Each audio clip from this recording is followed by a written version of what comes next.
हर घर की अपनी एक कहानी होती है। कुछ कहानियां खुशियों से भरी होती हैं और कुछ खून, दर्द और बदले से। लेकिन सबसे खतरनाक वो कहानियां होती हैं जो खत्म होने के बाद भी खत्म नहीं होती। रवि और संगीता की शादी को अभी कुछ ही दिन हुए थे।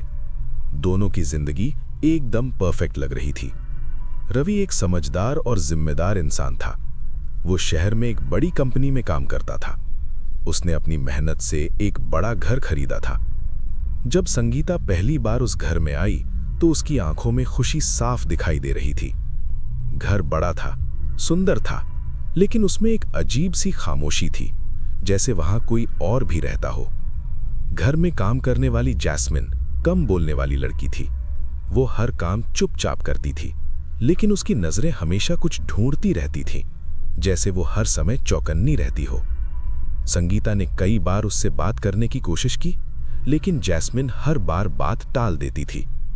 एक दिन संगीता ने देखा जैस्मिन नीचे की तरफ जाने वाले रास्ते को घूर रही थी। उसकी आंखों में डर था, गहरा डर। नीचे एक पुराना कमरा था जिसका दरवाजा हमेशा बंद रहता था। संगीता को वो कमरा अजीब लगता था। एक दिन उसने दरवाजा खोलने की कोशिश की, तभी पीछे से जैस्मिन चिल्लाई, मत खोलिए। संगीता डर गई। जैस्मिन धीरे से बोली, वहां जो है उसे बाहर नहीं आना चाहिए। उस दिन के बाद संगीता के मन में वही कमरा बस गया। उसे ऐसा लगता था जैसे कोई उसे बुला रहा हो। हर रात उसे उसी कमरे के सपने आते। कोई आवाज कहती, आओ। एक रात जब सब सो रहे थे, संगीता उठी और धीरे धीरे नीचे गई। उसने दरवाजा खोला। कमरे में घुप अंधेरा था, लेकिन उसे डर नहीं लग रहा था, जैसे कोई उसे संभाल रहा हो। कमरे के बीचों बीच एक भारी संदूक रखा था। संगीता ने उसे खोला। अंदर से एक बदबू आई और फिर उसने देखा टूटे बाल, सूखा खून, काले धागे और एक आईना। संगीता ने आईना उठाया और जैसे ही उसने उसमें देखा, उसका चेहरा नहीं, किसी और का चेहरा दिखाई दिया।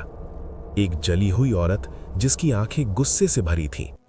संगीता चीखना चाहती थी, लेकिन आवाज नहीं निकली और उसी पल कुछ उसके अंदर आ गया। अगले दिन सब कुछ सामान्य दिख रहा था, लेकिन संगीता अब पहले जैसी नहीं थी। उसकी चाल बदल गई थी, उसकी आवाज बदल गई थी। वो अकेले में खुद से बातें करती थी, कभी हंसती, कभी गुस्से में चीजें फेंक देती। उस रात जैस्मिन रसोई में सो रही थी।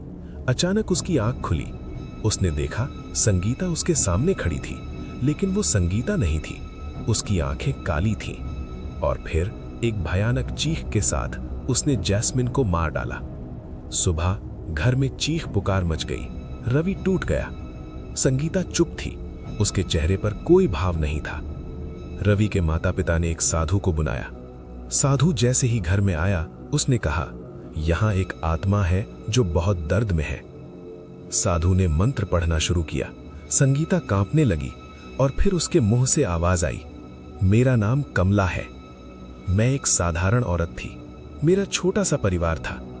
हम खुश थे, लेकिन एक आदमी को हमारी खुशी पसंद नहीं थी। गांव का प्रधान, जिसे हमारी जमीन चाहिए थी।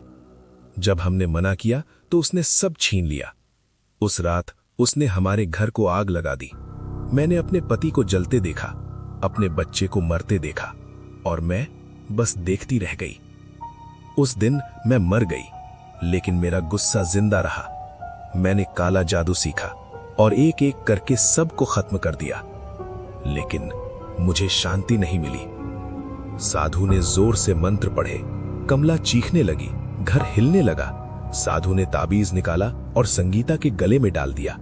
कमला जलने लगी और धीरे धीरे राख बन गई। सबने सोचा सब खत्म हो गया, लेकिन असली डर अब शुरू हुआ। कुछ दिनों बाद रवि की एक रहस्यमयी हादसे में मौत हो गई। संगीता अकेली रह गई। एक रात संगीता ने फिर वही आवाज सुनी, मैं गई नहीं। उसने आईने में देखा और इस बार उसके पीछे कमला खड़ी थी। कुछ आत्माएं बदला लेकर भी शांत नहीं होती। अगर आपने अभी तक हमारे चैनल हॉरर नाइट्स को सब्सक्राइब नहीं किया है तो अभी कर लीजिए क्योंकि यहाँ हर कहानी आपके डर को हकीकत बना देती है। वीडियो को लाइक करें और शेयर करें। जल्द मिलेंगे एक और खौफनाक रात के साथ।